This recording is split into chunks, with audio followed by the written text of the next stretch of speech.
Now, reporting from Lexington, Buena Vista, and Rockbridge County, this is the Rockbridge Report. Good afternoon and welcome to the Rockbridge Report. I'm Michael Freeman. And I'm Brooke Sutherland. Thank you for joining us. For over 20 years, a 2-acre parcel of land on Spotswood Drive in Lexington has remained vacant. Several citizens and officials want to see the site put to better use, but as Lexington reporter Alex Maragos reports, there is still disagreement on what to do with the property. City Manager John Elistad is pushing for action on Spotswood Drive. He says the land has been vacant for far too long. One of my goals for the last 20 years has been to try to get the city to do something productive with that piece of property. On February 16th, developers Bill Atwood and Ashley Cooper proposed that 12 cottages be built on the property. Local residents worked with the developers for over a year to create an agreeable site plan, but new homes aren't the only option for this property. An expansion of the cemetery or commercial development could also take place here. John Dinkle can see the property from his front door. Changes in the recent housing proposal have caused Dinkle to approve of new homes on the site. Well, I wouldn't want to see it commercially developed. Residentially, that would be a plus, I think. Commercially, no. Across the street, Gary Butler's home looks out onto the property. He is opposed to private development and wants the land to be either a cemetery or a park. Well, if there's no cemetery, it should be used for the goodness of the community. City Council isn't expected to vote on the matter for several months, but Elistad says that council support for action on Spotswood Drive has never been higher. I really believe that this is the time for something to happen. Elistad fears that a new city council elected this November will disagree over the future of the land. Exactly what this city council wants for the land, however, remains to be seen. For the Rockbridge Report, I'm Alex Maragos. The city manager must submit a request for proposal so that the city can listen to plans from other developers. Once the city has weighed all the options, city council members will vote on whether or not they want to sell the land. The Natural Bridge Speedway has a little more time on the clock following a decision by Rockbridge County Board of Supervisors. The board agreed Monday to extend the Speedway's weekend curfew from 11 p.m. to midnight. But the extra time comes with a catch. The added hour may only be used when there's a delay caused by an accident or bad weather, or if the Speedway is hosting a special event. Some neighbors say they don't want to hear the noise from the tracks that late, but the supervisors insisted that races can only run late 14 times during the season. Parking in downtown Lexington just got easier for residents of the Lyric apartment building on Main Street. Last week, City Council designated 9 spots for elderly residents, 24 hours a day, 7 days a week. Rockbridge County reporter Becky Michael has more on the story. Elizabeth Langern, a resident of the Lyric apartment building on Main Street, returns home with a car full of groceries, but often can't find a place to park. And it's terrible to come home on Saturday night when the restaurants are crowded, the parking lot is full, and frequently I come home with an overflowing automobile. In January, the 85-year-old woman asked City Council to reserve 9 parking spots for her and other Lyric residents. Last week, Council approved her request. I guess I volunteered. I volunteered to be dragged kicking and screaming. The elderly residents compete for parking spots with customers who frequent Salerno's and Tong Dynasty. If it's cold, I wait until later when the space is empty, or so I just throw in the towel and park where I can park for a long time. 5 Lyric residents qualify for handicapped parking. Only one spot next to the Lyric can legally be called a handicapped parking spot because the lot slopes downward. City Manager John Elistad said the availability of handicapped parking is a problem all over downtown. A handicapped person gets out of their vehicle and they set a wheelchair down to climb in it, and the wheelchair rolls away and they get hurt. We're asking for a lawsuit. For the first time, Langern has her own parking space, a few feet from the Lyric's entrance. Parking should be available to us 24 hours a day for the price we pay because we live here. Langern and the other Lyric residents pay $300 per year to park close to home. For the Rockbridge Report, I'm Becky Michael. The reserved parking at the Lyric is one of a series of downtown parking revisions the City of Lexington Council passed last month. Rockbridge County's public transportation system, or RATS, has a new home on Lexington's North Main Street. RATS has stepped up its role in the community as more handicapped and elderly citizens seek medical services in other cities. Rockbridge reporter Alex Cummings finds out more about these challenges. Walter Thompson of Glasgow made a career out of his mobility. I drove a tractor and trailer for almost 60 years. I drove over 9 million miles and accident-free. Over a year ago, Thompson suffered a brain injury caused by a reckless public bus driver in Lynchburg. The accident cost him his ability to drive. He now relies on RATS in order to meet his medical needs. Get me here, you can look at the vehicle until they don't rough them up. Yet RATS vehicles racked up 380,000 miles last fiscal year. Executive Director Betty LaRock says the lack of local medical services means more long-distance trips. More and more trips that we're taking are going out of the area, which means a lot more miles, a lot more manpower, and a lot more fuel. LaRock says the size and location of her new office increased RATS efficiency, but the services can't make up for what the local healthcare system lacks. Driver John Lassen also sees a pattern amongst rider needs. There's a lot of elderly people out here, handicapped people that need to be transported, and it's a lot cheaper than a taxi. We will meet the needs. We don't say no to anybody. Mr. Thompson currently receives dialysis treatments in Lexington. He is not pleased with these services, but has no other option. I couldn't get anybody to take me across those mountains in the winter, so I had to come here. I don't know how long I'm going to tolerate this here. With this new and improved space, RATS staff members feel confident that they can keep helping people like Thompson meet the needs for the road ahead. For the Rockbridge Report, I'm Alex Cummings. Just last year, the 16-vehicle fleet made over 17,000 trips for close to 700 community riders. Glen Maury Park in Buena Vista stands empty for now, but our Stephen Peck reports that once the park opens its gates on March 30th, thousands of people are expected to camp and attend festivals and concerts throughout the year. In anticipation of the new tourism season, Buena Vista is finally addressing the most common complaint about the park: the bathrooms. People love coming there for events, but we have bathroom overflows, we have shower problems, and it was reducing the experience that people had when they came to the park. So just how bad were the restrooms? Bad. I didn't want to use them. Mike Olger moved to Buena Vista in 2003. He credits new people like Councilman Steve Baldridge for finally making the rehabilitation of Glen Maury a priority. Baldridge wants to raise park fees and make Glen Maury self-sufficient. When you raise fees, people are saying, why should I pay more? Baldridge says that with better amenities, the city can justify increased fees. But the bathroom renovations also figure into much bigger plans for Glen Maury. Glen Maury Park is the largest city park in the state. It's unusually large for any city, especially a small town like us, to have a park that large. So we have to ask, wow, how could we take advantage of that?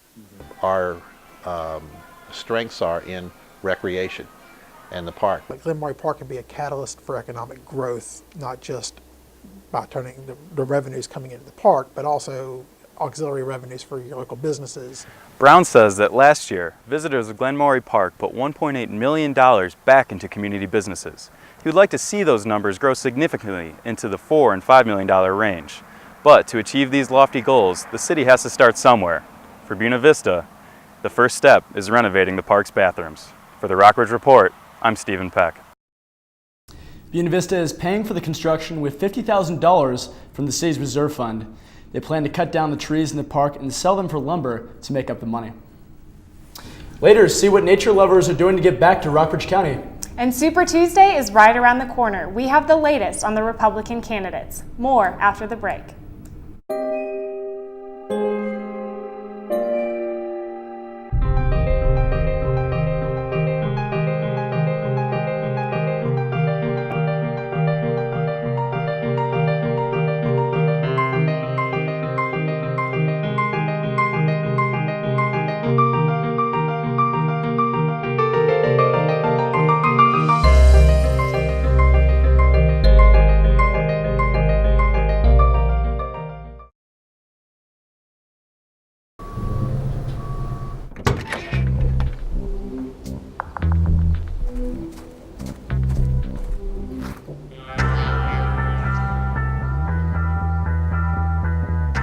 When you throw away money on wasted electricity,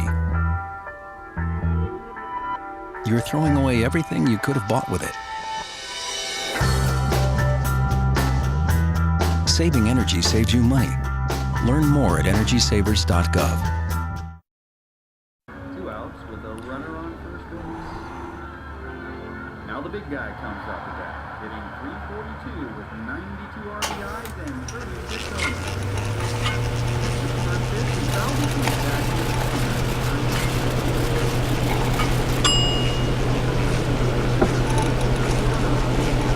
Chill raw and prepared foods promptly. 1 in 6 Americans will get sick from food poisoning this year. Keep your family safer. Check your steps at foodsafety.gov. Former Massachusetts Governor Mitt Romney won Tuesday's Arizona primary by a large margin and took a narrow victory in the highly contested Michigan primary. Former Pennsylvania Senator Rick Santorum took second place in both contests. Santorum currently trails Romney by 63 delegates, with 11 state contests coming up next week. Virginians will vote in the tumultuous Republican primary race next Tuesday, but after a controversial petition process, Newt Gingrich and Rick Santorum will not be on the ballot. Gingrich fell short of the 10,000 signatures needed for entry into the Virginia primary, and Santorum failed to submit a petition. The lack of competition has kept remaining candidates Mitt Romney and Ron Paul from spending time or money in Virginia. As authorities in Ohio prepare to file charges against a school shooting suspect, Rockbridge County school officials say they believe they are prepared for such a situation. Deputy Steve Bergdorf says the high school has an emergency management plan that includes a lockdown of the building. TJ Lane, the suspect in Monday's shooting at Chardon High School outside Cleveland, faces 3 counts of aggravated murder and other related charges. 3 students died and 2 were injured. Former University of Virginia lacrosse player George Hughley was convicted last week of second-degree murder and grand larceny in the death of his ex-girlfriend, Yardley Love. Jurors told the Rockbridge Report's Megan Shaw that they quickly decided that the May 2010 killing was not premeditated. They also ruled out a crime of passion. They said the killing was malicious and recommended that Hughley serve 26 years in prison. Coming up, learn how educators are developing technologically forward classes, even with expected budget shortfalls. And Virginia master naturalists help some residents use their love of the outdoors to get back. When some people struggle with their mortgage payments, they become frozen, petrified. Not knowing what to do, they do nothing. But the people who take action are far more likely to get the most positive outcome. Making Home Affordable is a free government program. Call now to talk one-on-one with a housing expert about the options that are right for you. Real help, real answers, right now. So, I got this new family, and I don't know what it is about this one, but she can't seem to put down that toy all day long. Tap, tap, tap, tap. Oh, and she even talks to it. She talks to that more than she talks to him. What's up, bro? Nice shirt. Who's she talking to? Her mom? She talks to her mom a lot. This is one amazing truffula tree. Can you imagine a place where these grow everywhere? Yes, it's called the forest, a magical place to enjoy with your family.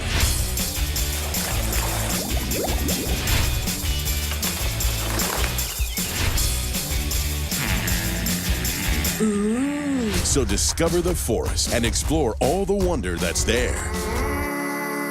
Visit discovertheforest.org to find a forest near you. In a year where a budget shortfall is already expected, teachers and administrators in Buena Vista are looking for innovative and inexpensive ways to improve the technology-related classes that they offer. Rockbridge reporter Kelly Mae Ross has more on the story. This is one of the largest technology education classrooms at Perry McClure High School. It's filled with thousands of dollars in high-tech equipment, but it's collecting dust. Our students like the hands-on aspect of learning. So if we can combine hands-on with your book learning, lectures, etc., that should provide them another avenue to learn. But hands-on learning is hard in a classroom with no teacher. The high school lost its engineering technology teacher last year after he was arrested on child pornography charges. A new teacher hasn't been hired because there is no money in the budget to pay for one. But teachers and administrators are trying to find other ways to offer technology-based classes to students. For our kids to have these types of programs, maybe someone has ideas of funding for us, some grant opportunities out there. As a first step in this search, they held a panel discussion on Wednesday with experts in science, technology, engineering, and math education, which they collectively call STEM. The discussion was held in two parts, separated by a lunch where panelists talked with students and other attendees. We work very closely, first of all, with Perry McClure High School. I have the concept or the idea that we're all kind of in this together. High school teacher and director of career and technical education, Mike Kraft, says he hopes that Dabney S. Lancaster Community College in particular may be able to help put the big empty tech classroom back to use. But for now, all these tools and machines remain silent and still. For the Rockbridge Report, I'm Kelly Mae Ross. In addition to improving STEM education at the high school, administrators hope to introduce more engineering and technology concepts at the middle and elementary school levels. Well, if you're feeling tired in the day, you're not alone. Most people aren't getting the recommended amount of sleep every night. Rockbridge reporter Emily Mosh has the story. For cadets at the Virginia Military Institute, feeling wide awake is a challenge. They have an early wake-up time 6 days of the week. Yeah, I would say I never feel 100%, except on Sundays, because on Sundays we're actually allowed to sleep in. It's almost impossible to feel well rested. If you're well rested, you're not doing something you should be doing around here. And so it's very hard to get to bed at 11:30, wake up at 6:30 in the morning, and have a good night's sleep. Here in Rockbridge County, it isn't just college students who are feeling the effects of sleep deprivation. Jane Horton is the doctor at Washington and Lee University. During high school, those sleep needs may actually be increased as a function of the brain development at that stage, and they may need 9 to 10 hours. Rockbridge County High School junior Sarah Ritter thinks she averages less than 6 hours of sleep a night. I believe that there's not enough hours in the day for us to finish our homework. Sarah is taking an AP and honors intensive schedule. She knows her lack of sleep is starting to affect her health, a problem that does not surprise Dr. Horton. I usually have a headache a lot of the time. 60% of VMI cadets will join the military. This helps them put their lack of sleep into perspective. It could be beneficial to those going into the military, because obviously when you're deployed, they're getting the same sort of sleeping schedule, maybe even worse as we are. For the Rockbridge Report, I'm Emily Mosh. Horton recommends avoiding caffeine after mid-afternoon and making sure your sleeping environment is quiet, dark, and cool for a good night's rest. Meet the dribbling force beyond VMI's stellar basketball season after the break. And later, some residents become one with nature through volunteering.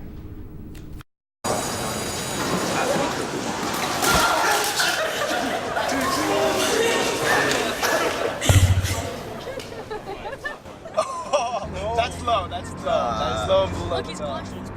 Seriously? Okay.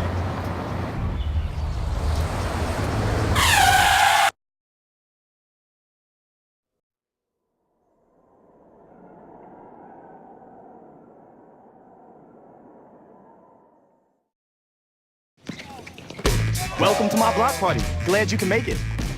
The only triple doubles you get come with fries. Last time you blocked someone, you were online. I can do this all day. Your moves are just gay. Using gay to mean dumb or stupid, not cool. Not cool. Not in my house, not anywhere. It's not creative, it's offensive to gay people. And you're better than that.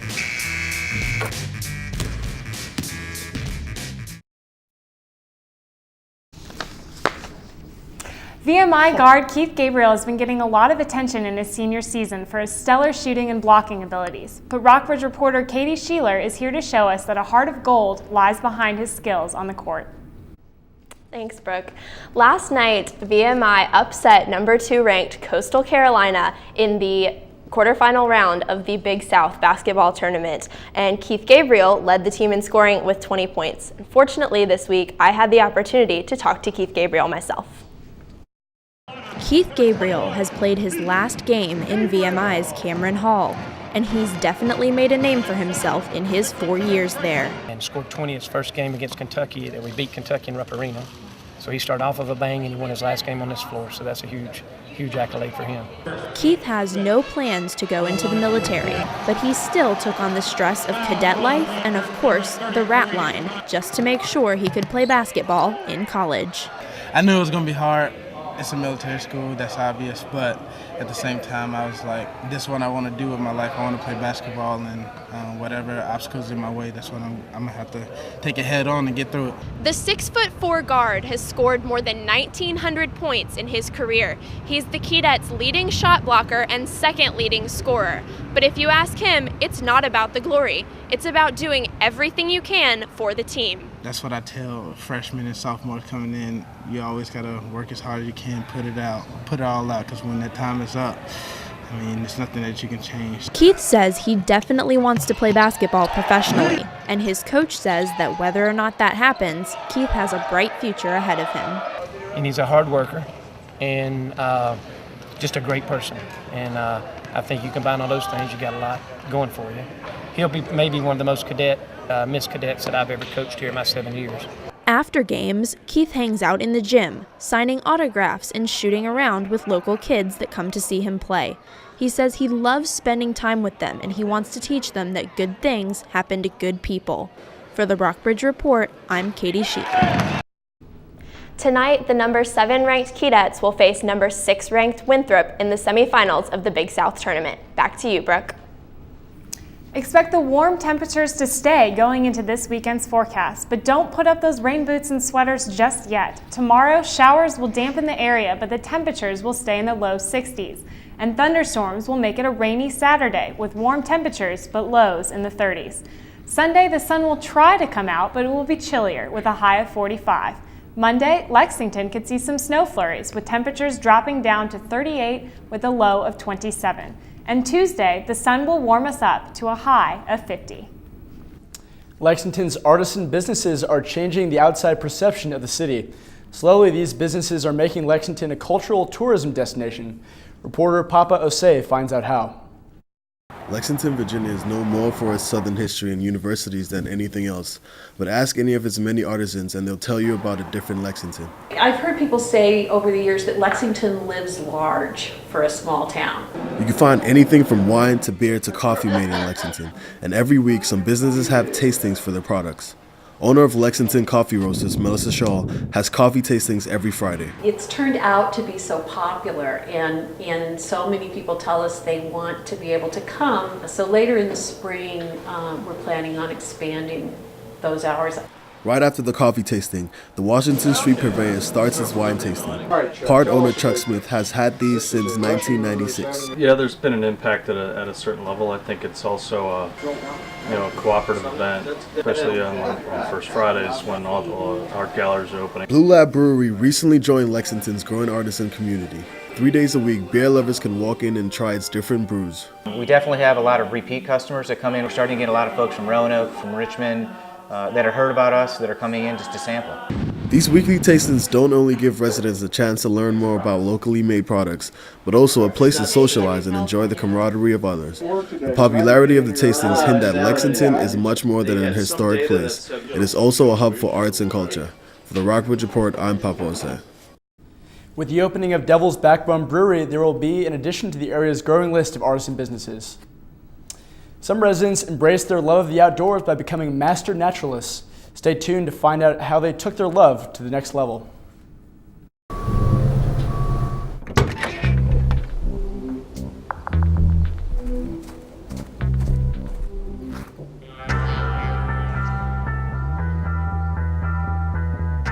When you throw away money on wasted electricity,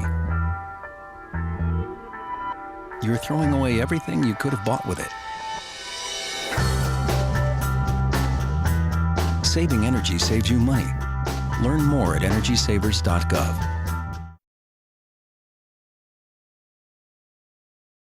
2 outs with a runner on first base. Now the big guy comes up to bat, hitting .342 with 92 RBIs and 36 homers.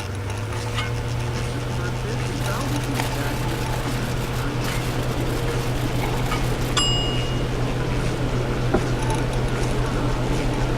chill raw and prepared foods promptly. 1 in 6 Americans will get sick from food poisoning this year. Keep your family safer. Check your steps at foodsafety.gov. So, I got this new family, and I don't know what it is about this one, but she can't seem to put down that toy all day long.